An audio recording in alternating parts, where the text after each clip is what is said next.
दोस्तों 2024 में 18 सितंबर से 2 अक्टूबर तक पितृपक्ष चलेंगे और 3 अक्टूबर दिन गुरुवार को शारदीय नवरात्रि शुरू हो जाएंगे।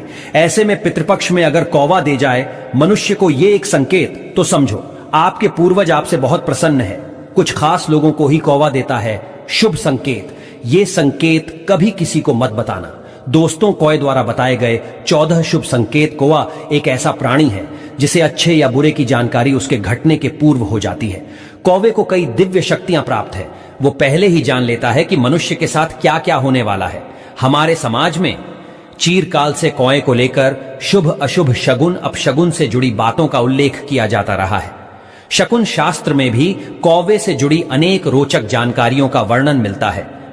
इस वीडियो में हम आपको कौवे से संबंधित शकुन अपशगुन से जुड़ी कुछ बातों की जानकारी दे रहे हैं। दोस्तों कमेंट बॉक्स में जरूर लिखें ओम नमः शिवाय और हमारे चैनल को सब्सक्राइब करके इस बेल आइकॉन को जरूर प्रेस करें।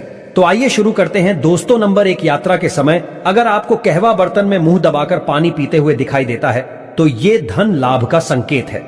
आपकी यात्रा अवश्य सफल होगी। दोस्तों नंबर 2, मार्ग में अगर आपको कौवा मुंह में रोटी या मांस का टुकड़ा लिए हुए दिखाई देता है तो ये आपकी कोई बड़ी इच्छा पूरी होने का संकेत है। दोस्तों नंबर 3, प्रातः काल में कौवा आकर आपके पांव से स्पर्श करके यदि जाता है तो ये आपकी उन्नति और धन प्राप्ति का संकेत है। दोस्तों नंबर 4, ऐसी मान्यता है अगर कौवा भूमि को खोदता हुआ नजर आए तो भारी लाभ होता है। नंबर 5, रास्ते में जाते समय कौवा यदि पेड़ की डाली पर बैठा हुआ दिखाई देता है तो मनोवांछित फल मिलता है। दोस्तों नंबर 6, सूर्योदय के समय आपके घर के सामने या घर की छत पर कौवा बोलता हुआ दिखाई देता है तो यह आपकी प्रतिष्ठा तथा धन में वृद्धि का सूचक है। लेकिन शाम के समय कौवे का छत पर आना या बोलना शुभ नहीं माना जाता। दोस्तों नंबर 7, अगर आपको कौवा अपनी चोंच में किसी बिस्कुट का टुकड़ा लेकर उड़ता हुआ दिखाई पड़े तो यह आपके लिए शुभ संकेत है।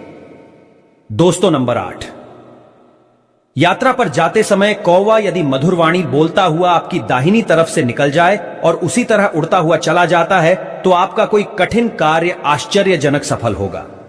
दोस्तों नंबर 9, ठीक दोपहर के पहले अगर पूर्व या उत्तर दिशा से पेड़ पर बैठे हुए कौवे का स्वर सुनाई दे जाए तो इसे स्त्री का संकेत माना गया है। दोस्तों नंबर 10, अगर स्त्री के सर पर पानी का घड़ा रखा हो और उस पर कौवा आकर बैठ जाए तो यह उस स्त्री के लिए शुभ संकेत है। इसे धन प्राप्ति का संकेत माना जाता है। दोस्तों और नंबर 11, अगर कौवा मुंह में रेत, अनाज, गीली मिट्टी या फल फूल भरकर आपके घर तक ले आए तो यह अचानक होने वाला धन प्राप्ति का संकेत है। आपको कोई लॉटरी भी निकल सकती है। ऐसा भी माना जाता है आपके पूर्वज यानी पितृ बहुत प्रसन्न है। दोस्तों नंबर 12, बैशाख के महीने में जब कौवा किसी हरे भरे वृक्ष के ऊपर अपना घोंसला बनाता है तो इससे वर्षा के आने का संकेत मिलता है। दोस्तों नंबर 13, रास्ते में आपको अगर कौवा एक दूसरे के मुंह में परस्पर भोजन देते हुए दिखाई दे तो यह बड़ा ही शुभ संकेत है। दोस्तों नंबर 14, सुबह सुबह आपके सोकर उठने के बाद घर पर कौवा आए और काएं काएं की रट लगाए तो यह किसी अतिथि के आगमन का संकेत है। कोई मेहमान आने वाला है या खुशखबरी सुनने को मिल सकती है। दोस्तों अगर आपको यह संकेत मिले हैं तो आप है भाग्यशाली। आप बहुत जल्द धनी होने वाले हैं। दोस्तों साथ ही हम आपको बताएंगे कि पितृपक्ष में ऐसा खाना घर में कभी मत बनाना। पितृदोष लगता है, पूर्वज नाराज हो जाते हैं, क्रोधित हो जाते हैं, घोर पाप लगता है और पितृपक्ष के दौरान ये गलतियां तो कभी मत करना। आइए शुरू करते हैं। दोस्तों हिंदू पंचांग के अनुसार भाद्रपद मास की पूर्णिमा तिथि पर पितृपक्ष आरंभ होते हैं जो आश्विन मास की अमावस्या, जिसे सर्व पितरो अमावस्या भी कहा जाता है, और उस दिन समाप्त होते हैं। इस बार पितृपक्ष 18 सितंबर से आरंभ होकर 2 अक्टूबर दिन बुधवार को समाप्त होंगे और शारदीय नवरात्रि 2024 में 3 अक्टूबर दिन गुरुवार को मनाए जाएंगे। दोस्तों बच्चे बड़े सभी को पितृपक्ष में कुछ ऐसी सावधानियां हैं जो बरतनी चाहिए। दोस्तों मान्यता है कि मृत्यु के देवता यमराज श्राद्ध पक्ष में पितरों को मुक्त कर देते हैं ताकि वे स्वजनों के यहां जाकर तर्पण ग्रहण कर सके। पितरों भाद्रपद पूर्णिमा पर पितृलोक से धरती पर आ जाते हैं और 16 दिनों तक श्राद्ध तर्पण पिंडदान ग्रहण करके सर्व पितरों अमावस्या की रात्रि को पितृलोक चले जाते हैं। इसलिए ये 16 दिन पूर्ण रूप से पितरों को समर्पित होते हैं। इन 16 दिनों में पितरों की आत्मा की शांति के लिए पिंडदान, श्राद्ध, तर्पण कर्म किए जाते हैं। पितरों के लिए श्रद्धा से कुछ समर्पित करना ही श्राद्ध कहलाता है। ये 16 दिन पितरों को प्रसन्न कर पितरों की कृपा प्राप्त करने के लिए बहुत ही खास माने जाते हैं। दोस्तों, जैसा कि आप सभी जानते हैं कि पितृपक्ष के दौरान कोई भी शुभ और मांगलिक कार्य नहीं किए जाते हैं। शास्त्रों में पितृपक्ष के कई नियम बताए गए हैं। अगर उन नियमों का पालन ना किया जाए तो इससे पितृदोष लगता है, पितृदेव नाराज हो जाते हैं। पितृपक्ष के दौरान शुभ और मांगलिक कार्य करने के साथ ही कुछ ऐसी चीजें भी होती हैं जिनका सेवन पितृपक्ष के दौरान भूलकर भी नहीं करना चाहिए। पितृपक्ष पितरों को समर्पित होते हैं, इसीलिए इस दौरान भोजन का विशेष महत्व होता है। इस दौरान पितरों के लिए भोजन निकाला जाता है, ब्राह्मण भोज कराया जाता है और पंच बलि भी दी जाती है। लेकिन शास्त्रों में कुछ ऐसी चीजों के बारे में बताया गया है जिन्हें पितृपक्ष के दौरान भूलकर भी नहीं खाना चाहिए। कुछ ऐसी चीजें हैं जिनका ना तो पितृपक्ष के दौरान सेवन करना चाहिए और ना ही पितरों को या ब्राह्मणों को इन चीजों का भोग लगाना चाहिए। दोस्तों, ऐसे में हम जानते हैं कौन सी ऐसी चीजें हैं जिनका पितृपक्ष के दौरान भूलकर भी सेवन नहीं करना चाहिए। कौन सी ऐसी चीजें हैं जिनको पितृपक्ष के दौरान पितरों को या ब्राह्मणों के भोजन में भूलकर भी शामिल नहीं करना चाहिए, वरना दोष लगता है। आगे बढ़ने से पहले अभी तक आपने हमारे चैनल को सब्सक्राइब नहीं किया है तो इस चैनल को सब्सक्राइब करके बेल आइकॉन जरूर दबाएगा। सच्चे दिल से कमेंट बॉक्स में लिखे ओम नम शिवाय। दोस्तों, बड़े बुजुर्गों द्वारा, ब्राह्मणों द्वारा आपने अधिकतर यही सुना होगा कि पितृपक्ष के दौरान वही भोजन बनाए, वही भोजन का पितरों को या ब्राह्मणों को भोग लगाएं जो पितरों को पसंद था, तभी ही पितरों की आत्मा को शांति मिलती है। लेकिन यहां पर हम कुछ ऐसी गलतियां कर देते हैं। अधिकतर घरों में अधिकतर लोगों के पूर्वजों को लहसुन प्याज पसंद होता है, तो जब वे भोजन बनाते हैं तो उसमें प्याज और लहसुन डालते हैं और पूर्वजों के पसंद के हिसाब से भोजन बनाकर ब्राह्मणों को वो भोजन करा देते हैं। या फिर जिनके पितरों को नॉन वेज पसंद होता है तो वे नॉन वेज लेकर किसी जरूरतमंद व्यक्ति को पितरों के नाम से दान कर देते हैं, जिससे उन्हें पितरों का आशीर्वाद प्राप्त हो। दोस्तों, अगर आप भी ऐसा करते हैं तो भूल कर भी ऐसी गलती आगे से ना करें। शास्त्रों के अनुसार पितृपक्ष के दौरान प्याज, लहसुन, मीट और अंडे का सेवन भूल कर भी नहीं करना चाहिए और पितरों के भोजन में भी इन चीजों का इस्तेमाल भूल कर भी नहीं करना चाहिए। शास्त्रों के अनुसार भगवान विष्णु और महालक्ष्मी जी को पितृदेव कहा गया है। पितरों का भोजन, श्राद्ध, तर्पण, पिंडदान सबसे पहले भगवान विष्णु और महालक्ष्मी जी ही स्वीकार करती है। उसके पश्चात ये पितरों को मिलता है और भगवान विष्णु और महालक्ष्मी जी के पूजन में प्याज, लहसुन, मीट, अंडे का इस्तेमाल करना वर्जित बताया गया है। अगर आप पितरों के भोजन में मीट, अंडा, प्याज, लहसुन इन चीजों का इस्तेमाल करते हैं तो भगवान विष्णु और महालक्ष्मी जी उसे स्वीकार नहीं करेंगे और जब वे पितृदेव स्वीकार नहीं करेंगे तो हमारे पितृ भी उस भोजन को स्वीकार नहीं करेंगे। इसीलिए इस बात का हमेशा ध्यान रखें। दोस्तों, श्राद्ध पक्ष के दौरान पितरों के निमित्त जो भोजन बनाए या ब्राह्मणों को भोजन कराने के लिए भी जो भोजन बनाए वो बिना प्याज, लहसुन और मीट, अंडे का बनाए और ना ही पितरों के नाम का ऐसा भोजन आप किसी जरूरतमंद व्यक्ति को दान दें। श्राद्ध पक्ष के दौरान पितरों को जो भोजन बनाए वो बिना प्याज और बिना लहसुन तथा मीट, अंडे का होना चाहिए। ये सभी सामग्री शुद्ध भोजन में नहीं डालना चाहिए। घोर पाप लगता है, पितृदेव क्रोधित हो जाते हैं। ध्यान रखें, पितृपक्ष के दौरान आप भी प्याज, लहसुन और मीट, अंडे का इस्तेमाल भूल कर भी ना करें। शराब आदि का सेवन भी ना करें। दोस्तों, पितृपक्ष के दौरान बासी भोजन ना करें। इन 16 दिनों में बासी भोजन शैतान को प्राप्त होता है। पितृपक्ष के दौरान ना ही बासी भोजन करना चाहिए और ना ही किसी को कराना चाहिए। कोई जरूरतमंद व्यक्ति अगर आपके द्वार पर आए तो उसे भी आप बासी भोजन ना दें। शास्त्रों में बताया गया है कि पितृपक्ष के दौरान पितृ किसी भी रूप में द्वार पर आ जाते हैं और अगर ऐसे में आप पितरों को बासी भोजन दे देंगे तो इससे आपको पितृदोष लगेगा। इसीलिए इस बात का विशेष ध्यान रखें, ना तो आप बासी भोजन करें और ना ही किसी को दें। दोस्तों, पितृपक्ष के दौरान अपने खुद के लिए वस्त्र नहीं खरीदने चाहिए।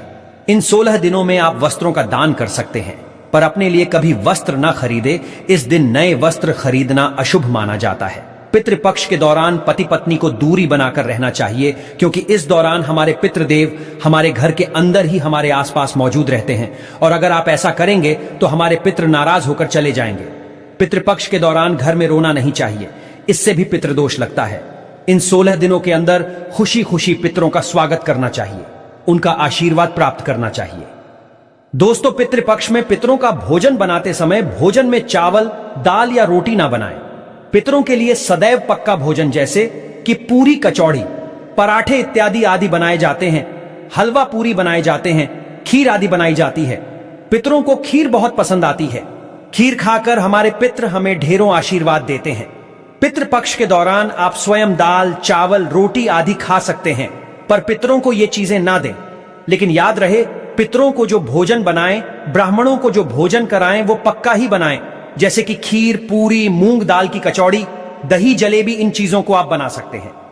लेकिन याद रहे, पितृपक्ष के दौरान घर में मसूर की दाल नहीं खानी चाहिए। शास्त्रों में इसे वर्जित बताया गया है।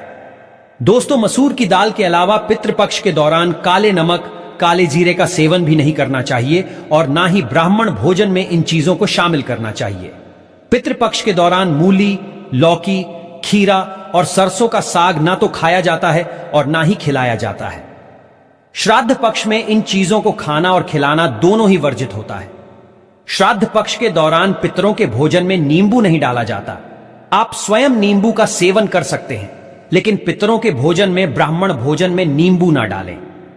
पितृपक्ष के दौरान कई तांत्रिक क्रियाएं भी की जाती है, इसीलिए इस दौरान दूध, दही या फिर सफेद खाद्य पदार्थ जैसे कि सफेद रंग की मिठाइयां, बर्फी इत्यादि का सेवन नहीं करना चाहिए।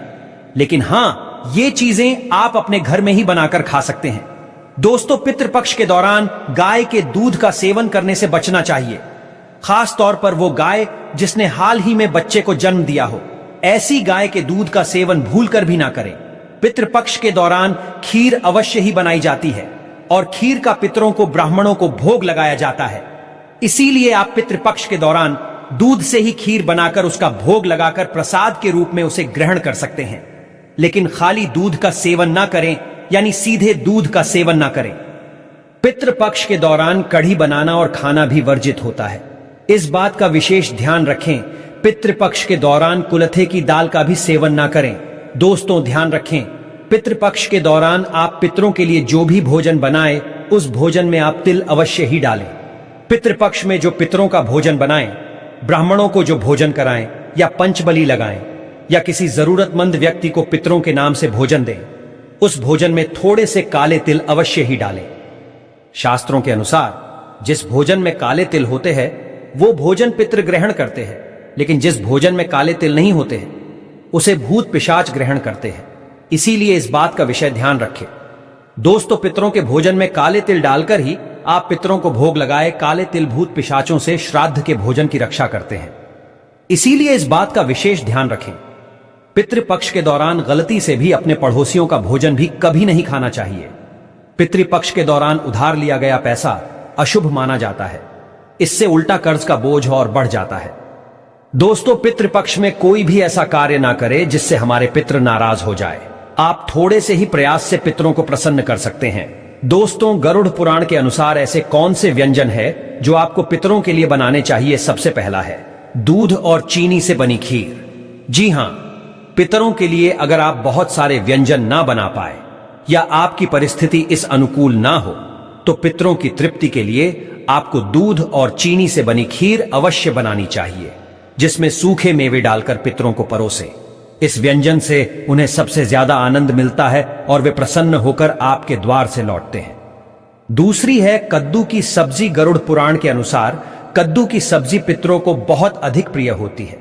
कद्दू एक सात्विक व्यंजन है जो श्राद्ध प्रसाद में अक्सर परोसा जाता है। अगर आप भी श्राद्ध का भोजन बना रहे हैं तो कद्दू की सब्जी अवश्य बनाएं और पितरों का आह्वान करते हुए उन्हें अर्पण करें। तीसरा है शुद्ध घी की रोटी। जी हां, शुद्ध घी से बनी रोटी अवश्य बनाएं और अपने पितरों को याद करते हुए एक रोटी कौए को और 2 छोटी रोटियां बनाकर गाय और कुत्ते को खिलाएं। इनसे पितृ जिस भी रूप में धरती पर उपस्थित होंगे वे तृप्त होकर आपको अवश्य आशीर्वाद प्रदान करेंगे।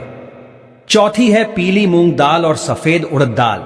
इन दोनों दालों के विषय में गरुड़ पुराण में बताया गया है, जिसमें 2 दालों से बनने वाले व्यंजन, चाहे वो मीठे हुए या नमकीन, अवश्य पितरों के लिए बनाने चाहिए। अगर आप उनकी श्राद्ध तिथि पर ये दालें बनाते हैं तो अधिक लाभदायी होता है। इसके अलावा आलू, गेहूं से बनी पूरी मीठी गुड़ की रोटी, मीठे केसर वाले चावल, काले चने और बेसन से बनी चीजें भी पितरों के लिए बनाई जाए तो पितृ प्रसन्न होकर उन्हें ग्रहण करते हैं। आइए अब जानते हैं भोजन कैसे बनाना चाहिए। जैसे हम ईश्वर का भोग बनाते समय उसे नहीं छकते या उसे झूठा नहीं करते, ठीक ठीक उसी प्रकार हमें पितरों का भोजन भी उन्हें अर्पण करने से पहले चखना नहीं चाहिए और न ही झूठा करना चाहिए। भोजन बनाने से पहले आपको पूरी तरह से शुद्ध होना चाहिए। बिना स्नान आपको पितृ भोजन नहीं बनाना चाहिए। और जो स्त्री मासिक धर्म में हो उस वक्त भी उन्हें पितृ भोजन को नहीं बनाना चाहिए। पितृ भोजन बनाने से पहले रसोई घर को गंगा जल से, और यदि गंगा जल ना हो तो साधारण जल छिड़क कर पहले स्वच्छ कर लेना चाहिए। और उसके बाद भोजन बनाने से पहले ओम पितृ देवाय नमः या ओम वासुदेवाय नम इन मंत्रों का उच्चारण करके ही भोजन बनाना आरंभ करना चाहिए। आइए अब जानते हैं कैसा भोजन नहीं बनाना चाहिए। कई लोग मानते हैं कि उनके पितरों को मांसाहार भोजन पसंद था तो उन्हें पितृ श्राद्ध पर मांसाहारी बनाकर खिलाना चाहिए, किंतु पितृलोक में प्रवेश के पश्चात पितरों का भोजन सात्विक बन जाता है। इसलिए उनके श्राद्ध या भोजन में तामसिक व्यंजन का प्रयोग कदापि नहीं करना चाहिए। केवल सात्विक व्यंजन ही उनके लिए भोजन में बनाने और खिलाने चाहिए। तामसिक व्यंजन के साथ प्याज, अदरक, लहसुन का प्रयोग भी श्राद्ध भोजन में नहीं करना चाहिए। इन पदार्थों का प्रयोग भोजन में करने से पितृ भोजन ग्रहण नहीं कर पाते और वे भूखे ही पितृलोक लौट जाते हैं। पितृ भोजन में ज्यादा तेज मसालों का प्रयोग न करें। जितना हो सके भोजन को मीठा और सात्विक बनाना चाहिए, जिससे पितृ उन्हें आसानी से ग्रहण कर पाए। यह एक सबसे महत्वपूर्ण बात हम आपको बताना चाहेंगे। हम भोजन तो परोस देते हैं या उनका भोग पितरों की तस्वीर पर लगा देते हैं या कोई गाय कुत्ते को भी खिला देते हैं, किंतु हम भोजन के साथ जल अर्पण करना भूल जाते हैं। सबसे जरूरी है जल अर्पण करना। पितरों को आप भोजन ना भी अर्पण करें, किंतु जल का अर्पण पितृपक्ष के पूरे मास में अवश्य करें, जिनसे पितृ प्यासे ही पितृलोक में न जाएं। इस प्रकार से आप अपने पितरों को भोजन खिलाकर संतुष्ट कर सकते हैं। दोस्तों, आप जानते हैं इन 16 दिनों में पितृपक्ष के दिन कितना भी जरूरी क्यों ना हो जाए, कोई आपसे इन चीजों को उधार मांगे तो पितृपक्ष के दौरान भूल कर भी ये 4 चीजें कभी किसी को ना दें, अन्यथा आपके परिवार में कंगाली देखने को मिल सकती है। आपके पितृ आपके घर का त्याग कर सकते हैं, वो रुष्ट हो जाएंगे, लग जाएगा पितृदोष। आगे बढ़ने से पहले अगर आप भगवान शिव से प्यार करते हैं तो सच्चे दिल से कमेंट बॉक्स में लिखे ओम नमः शिवाय। दोस्तों, पितृपक्ष के समय में उधार देना या लेना हर व्यक्ति के जीवन में जरूरी सा हो जाता है। कोई किसी को उधार देता है तो इस बात के लिए कि उन्हें उनके जीवन में अच्छी चीजें वापस प्राप्त हो सके, तो इसकी वजह से उधार देते हैं। तो कुछ व्यक्ति सामाजिक सरोकार निभाने के लिए उधार देते हैं। लेकिन दोस्तों, क्या आप जानते हैं खास तौर पर पितृपक्ष के दौरान अगर आप ऐसा करते हैं तो आपके जीवन में कंगाली विद्यमान हो जाती है। इसीलिए कम से कम पितृपक्ष के दिनों में तो ऐसा ना करें। बात करते हैं सबसे पहली चीज की। पितृपक्ष पर सबसे पहली चीज तो यह है कि अपने पूर्वजों से जुड़ा धन या किसी भी प्रकार की कोई चीज आप किसी भी व्यक्ति को ना दें। जैसे कि हमारे बुजुर्गों द्वारा दिया गया कोई चांदी का सिक्का या रुपया पैसा, या फिर आशीर्वाद के तौर में दी गई कोई कीमती चीज या कोई धार्मिक वस्तु, या किसी भी प्रकार की कोई निशानी और भगवान से जुड़ी पूजा की सामग्री आप भूल कर भी किसी को उधार या फिर दान के तौर पर कभी न दें। क्योंकि माना जाता है कि अगर आप इस प्रकार की सामग्री दूसरे व्यक्ति को दे देते हैं तो आपके पूर्वज नाराज हो जाते हैं और बुजुर्गों द्वारा मिला आशीर्वाद खत्म हो जाता है।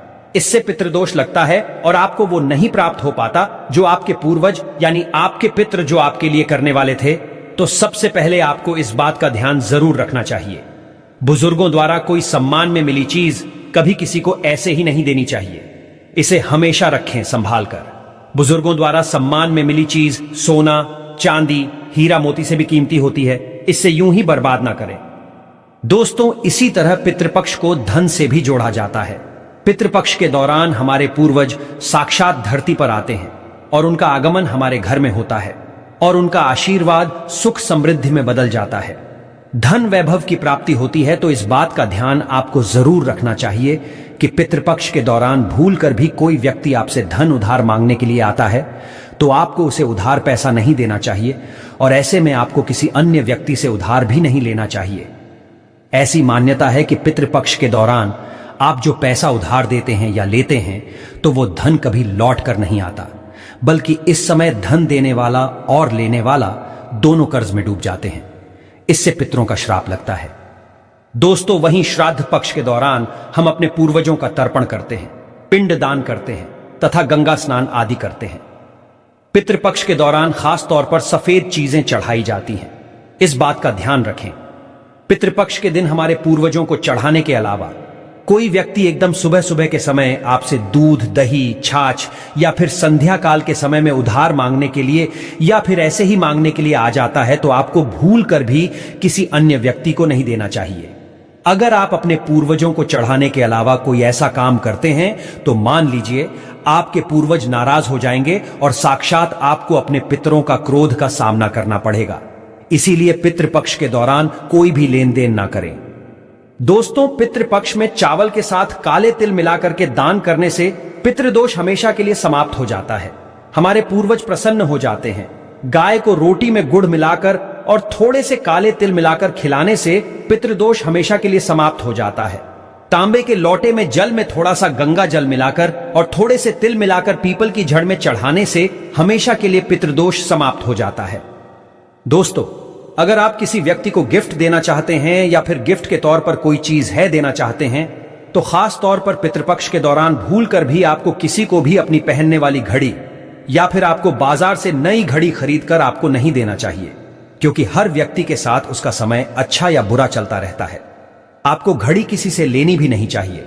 अगर किसी व्यक्ति का समय अच्छा है या आपका भी समय अच्छा चल रहा है और अगर आप किसी अन्य व्यक्ति को अपना समय दे देते हैं तो आपको आने वाले समय के अंदर अच्छे परिणाम देखने को नहीं मिलते हैं।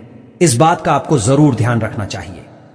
दोस्तों, इसी तरह पितृपक्ष में कुछ चीजें ऐसी होती हैं जो आपके घर की सुख समृद्धि से जुड़ी होती हैं, तो ऐसे में वो चीजें आपको किसी को भी उधार नहीं देना चाहिए, वो भी संध्या काल होने के बाद। जैसे कि कोई आपसे लहसुन, प्याज, दूध, दही, चीनी तथा उधार पैसे भी मांगने के लिए आता है तो जब सूर्य उदय होता है सुबह सुबह या फिर सूर्यास्त हो जाता है, तब ऐसे में इन दोनों समय में आपको घर की समृद्धि दूसरों को भूल कर भी कभी नहीं देना चाहिए।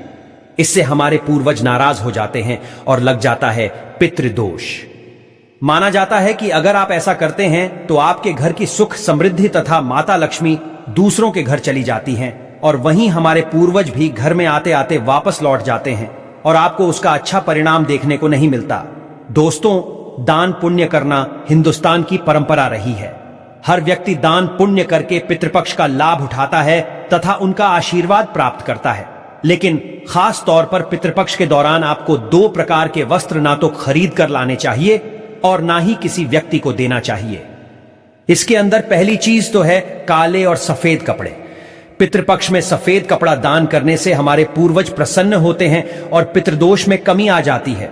माना जाता है कि अगर आप पितृपक्ष में काला कपड़ा दान करते हैं तो आपको पितरों का श्राप लगता है और यह आपके जीवन को प्रभावित करता है। ऐसे में जीवन में दुख आ जाते हैं, तो इसी वजह से इसका ध्यान रखना चाहिए। विशेष तौर पर काले कपड़े आप किसी को भी दान के तौर पर कभी मत देना। इस दिन थोड़े बहुत फटे कपड़े भी दान नहीं देना चाहिए। ऐसी मान्यता है कि अगर आप ऐसा करते हैं तो सामने वाले व्यक्ति के जीवन में कंगाली आ जाती है और देने वाले व्यक्ति के जीवन में राहु दोष लग जाता है और साथ ही साथ हमारे पितृ हमसे क्रोधित होने लगते हैं। तो इस बात का आपको जरूर ध्यान रखना चाहिए। पितृपक्ष के दौरान अपने लिए नहीं, दूसरों को देने के लिए वस्त्र खरीदने चाहिए और दान करने चाहिए, लेकिन काला कपड़ा दान ना करें। सफेद कपड़ा दान करना बहुत ही शुभ और मंगलकारी माना जाता है। दोस्तों, महिलाओं की आदत होती है कि जब रसोई के अंदर किसी प्रकार का सामान कम या ज्यादा होता है तो अपने आस पड़ोस में मांगने के लिए आ जाते हैं, जैसे कि तेल, घी या फिर अपने घर की हल्दी। ये तीनों चीजें सौभाग्य का प्रतीक मानी जाती है। खास तौर पर पितृपक्ष के दौरान जिस घर में ये चीजें होती हैं तो वहां पर सुख समृद्धि बनी रहती है। तो पितृपक्ष के दौरान अपने घर से भूल कर भी इस प्रकार की कोई भी चीजें आपको उधार ना तो देना चाहिए और ना ही किसी से लेना चाहिए। अगर आप ये गलती करते हैं तो देखते ही देखते आपके परिवार पर दुखद परिणाम देखने को मिल सकते हैं और आपके घर की सुख समृद्धि दूसरों के घर चली जाती है। दोस्तों, पितृपक्ष के दौरान अगर आप किसी व्यक्ति को दान देने की सोच रहे हैं तो आप नए कपड़े दे सकते हैं, जो आपके अपने पहने हुए और अपने पुराने कपड़े भूलकर भी कभी किसी को दान के तौर पर या फिर पहने हुए कपड़े किसी को भी ऐसे ही नहीं देना चाहिए। अगर आप अपने कपड़े किसी अन्य व्यक्ति को देते हैं तो याद रखिए, कपड़ों के साथ साथ आपकी समृद्धि जुड़ी हुई होती है। अगर वो दूसरों के घर चली जाती है तो आपको इस प्रकार का सामना करना पड़ सकता है जो आपके परिवार के लिए अच्छे नहीं होते। इसीलिए इस बात का ध्यान रखें और आप पितृपक्ष के दौरान कपड़े बाजार से नए खरीद कर ही दान करें। लेकिन याद रहे, इस समय काला कपड़ा कभी किसी को दान ना करें, नहीं तो लगेगा पितृदोष। दोस्तों, बासी रोटी दान नहीं करनी चाहिए, ना ही किसी जानवर को खिलानी चाहिए। बासी रोटी हमेशा बासी ही कहलाती है। इसीलिए अगर आप अपने पूर्वजों की कृपा प्राप्त करना चाहते हैं तो ऐसे में ताजी रोटी तथा ताजे बने चावल ही खिलाने चाहिए। इससे हमारे पूर्वज प्रसन्न होते हैं। लेकिन याद रहे, रोटी में थोड़े काले तिल अवश्य ही मिला लें। सुहागिन महिला की माता लक्ष्मी से जुड़ी चीजें आती हैं जो सुख समृद्धि को बढ़ाती हैं, और यही चीजें माता लक्ष्मी को आमंत्रित करने का कार्य करती हैं।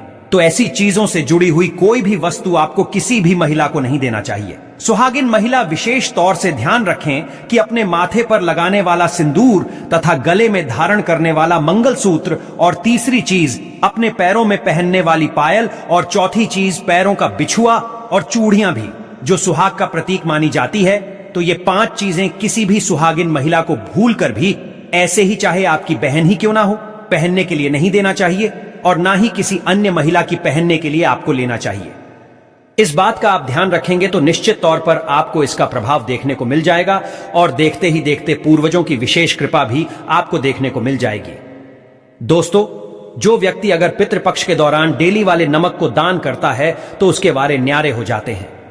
पितरों की कृपा सदैव उसके ऊपर बरसती है।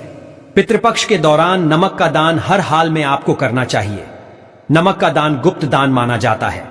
अगर आपको सुख समृद्धि की इच्छा है और आपको अपने पूर्वजों की कृपा पाना है तो पितृपक्ष के दौरान नमक का दान करना ना भूलें। नमक का दान करने से पहले उसमें दक्षिणा अवश्य डालें तथा थोड़े चावल भी दान करें। नमक का दान सर्वश्रेष्ठ और मंगलकारी माना जाता है। आप रातों रात अपना भाग्य बदल सकते हैं। कच्चे दाल, चावल, नमक आदि दान करने से तथा उसमें थोड़े तिल डालने से हमारे पूर्वज हमें आशीर्वाद देते हैं और धन से माला माल बना देते हैं। दोस्तों, अगर आप महादेव की कृपा प्राप्त करना चाहते हैं तो कमेंट बॉक्स में लिखे हर हर महादेव ओम नमः शिवाय एक लाइक तो बनता है।